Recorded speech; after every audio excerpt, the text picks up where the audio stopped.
I'm Rick Kahler. Thanks for joining me today. One definition of insanity is doing the same thing over and over, expecting different results each time. If we want to right America's economic ship as quickly as possible, we've got to stop the insanity of thinking we can borrow and spend our way to prosperity. This insanity exists at all levels of the economy. It's embraced by governments, by companies, and especially by individuals. It's systemic and it's lethal. We are currently paying the price for decades of living on more than we earn while watching our debts mount ever higher. The bell has finally tolled. There are many solutions to what has become a complex problem. The biggest solution is that we must stop borrowing for non-income producing expenditures.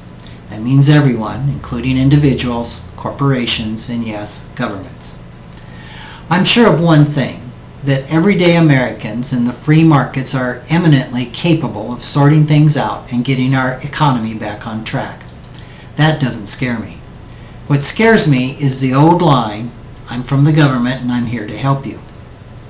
What is causing me to lose sleep is the unprecedented socialismization, that's a mouthful, of America, that we're all witnessing. It appears in the old administration, the new administration, and the Congress that they've all decided the best way out of this mess is to borrow more, spend more, and adopt European economic models and increase taxes on the rich. This is a recipe for the destruction of wealth and economic viability. In its place will be years of stagflation, if not a depression. Being wealthy is quickly becoming un-American. In our recent election, the rich were vilified. In fact, it isn't even politically correct to want to aspire to be rich anymore, as articulated by former President Bill Clinton, who said that the American dream is to become middle class. We've recently heard every politician running for president malign the greedy fat cats on Wall Street.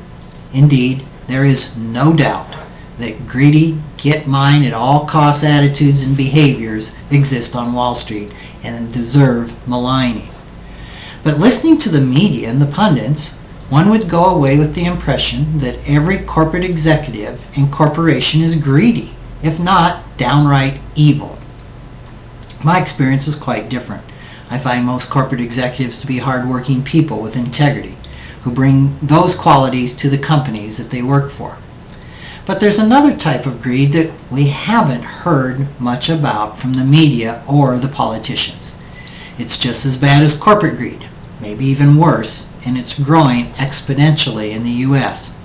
It's the greed of those who want to spread the wealth around by taking from those who have. Call it populist greed, socialistic greed, or the greed of the masses. It's just as ugly as the Wall Street greed we've heard so much about. If the experiences of other countries that have tried this experiment of socialism are any indication, this solution will actually exacerbate the problem.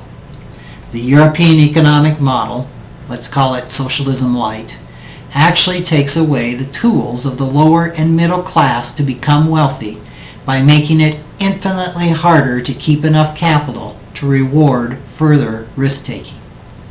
About the only way one can ever become wealthy in a socialistic system is to be born into wealth or elected into wealth if they have elections. In America, however, 85% of millionaires are first generation, meaning it's relatively easy to accumulate wealth here with a lot of hard work and risk-taking and making good choices. Spreading the wealth around may seem like an attractive short-term solution, especially to those that don't have much. Yet in the long term, it will only hurt them by reducing their ability to become successful. Thanks for joining me.